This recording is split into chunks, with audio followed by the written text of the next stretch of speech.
mulher que tem um fluxo de sangue, a mulher que tem uma hemorragia, e a filha desse chefe da sinagoga, uma menina que, segundo Lucas, ela tem apenas 12 anos. Deus tem investido tempo, irmãos, ao contrário do que aquela sociedade da época determinava, que algumas pessoas tinham valor, algumas pessoas mereciam a atenção, algumas pessoas mereciam o que nós chamamos de graça, mas nós já sabemos se é graça. Ninguém merece, mas alguém entendia que a alguém era direcionada essa graça, direcionado esse favor, enquanto a outros esse favor passava bem longe. Era por isso que as pessoas faziam as estratificações. Estratificação aí, ó, é divisão. A gente está acostumado com divisão de classe social. É muito típico da nossa sociedade capitalista. Ricos, médios e pobres. Aí vem o rico, o médio, meio médio, o médio, médio alto, o médio baixo, o pobre e aquele que está abaixo da linha da pobreza. Então nós fazemos uma estratificação entre os irmãos daquela época. Essa ideia de estratificação também estava. E pasmem, as crianças não eram objetos do interesse do Deus que eles acreditavam. Na verdade, Deus sempre teve interesse em criança, viu? Pelo amor de Deus. Mas na mentalidade deles, era como se a criança não fosse objeto disso. Os irmãos lembram que quando Jesus vai abençoar as crianças e os pais estão trazendo as crianças, existe um movimento para que as crianças não se aproximem de Jesus. Não atrapalhem o culto, não atrapalhem o milagre, não atrapalhem a celebração. Quando Jesus é enfático e repreende, dizendo: não impeçam que elas venham a mim. Vinde a mim as criancinhas, porque delas pertence, a elas pertence. Em outra passagem, Jesus afirma que quem não se fizer igual a uma criancinha não terá acesso ao reino de Deus. Quando lemos o livro de Apocalipse, a mensagem do Apocalipse é clara, porque Deus ali, ele não faz acepção de pessoas, repetindo aquilo que o apóstolo Paulo tinha dito aos romanos, quando ele afirma que ele comprou aqueles que procedem de toda tribo, língua, raça ou povo ou nação. Jesus, então, comprou pessoas de toda a parte do mundo e de todas as características. Quando lemos todas as escrituras, irmãos, quando vamos penetrando nas escrituras, nós vamos encontrar letrados, como Moisés e Lucas, vamos encontrar agricultores, vamos encontrar pescadores, vamos encontrar pessoas das mais diferentes posições sociais, mas a todas elas foi dispensado o amor de Deus.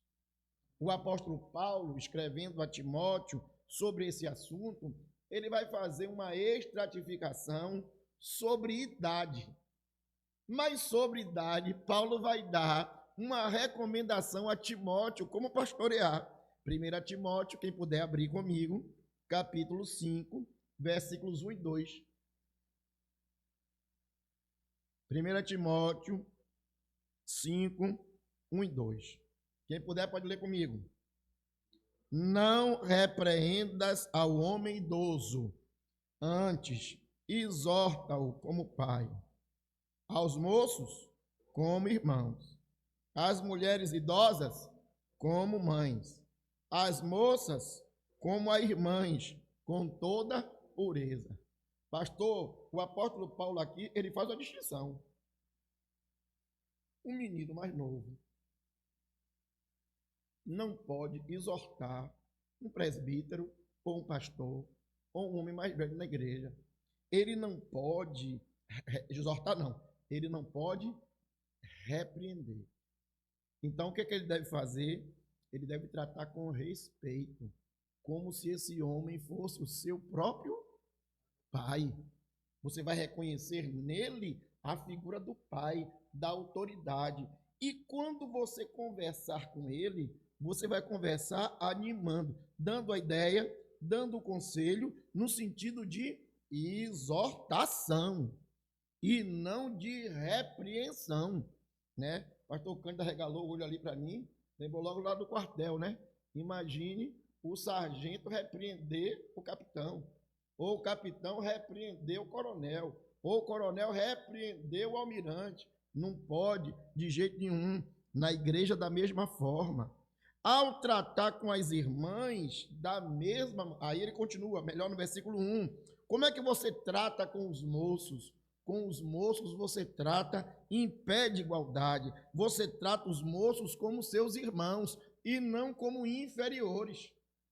Então, ao tratar com os idosos, você vai tratar com respeito na exortação, mas aos moços você não trata como superior, você trata como igual. As mulheres idosas, você vai tratá-las como sua própria mãe. Filho não levanta a voz para a mãe, né, Chica? Se levantar, toma tá bem logo, né? Não pode, filho tem que respeitar a mãe. Honra o teu pai e tua mãe. E com as moças, você deve tratá-las com todo respeito e pureza.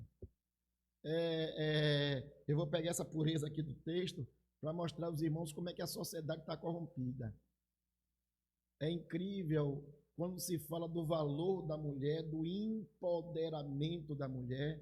Se vocês pararem 5 minutos para ouvir as músicas que as meninas cantam e dançam aí fora, você vai perguntar: onde é que está o empoderamento da mulher?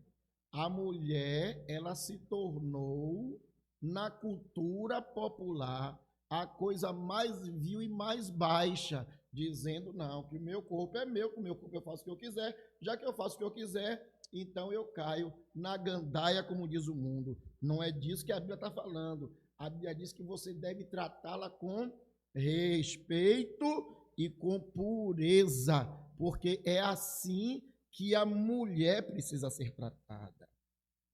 Olhando para nós, irmãos, para a prática do dia a dia, nós da igreja precisamos aprender a valorizar todos. Todos dentro da igreja e todos fora da igreja. Infelizmente, muitas vezes, nós fazemos as nossas próprias estratificações. Nós nos aproximamos daqueles que nos parecem mais dados ou daqueles que parecem mais honrados, a maneira também que nós nos afastamos daqueles que nós consideramos de menor honra. Nós damos honra, diz o apóstolo Paulo, se referindo ao corpo, falando do corpo, se referindo aos dons, que alguns recebem mais honra, enquanto aqueles outros muitas vezes são rejeitados dentro da igreja. Eu quero lhe perguntar, meu irmão, minha irmã, como é que você tem tratado as pessoas? Pela roupa? Pelo sapato? Pelo dinheiro?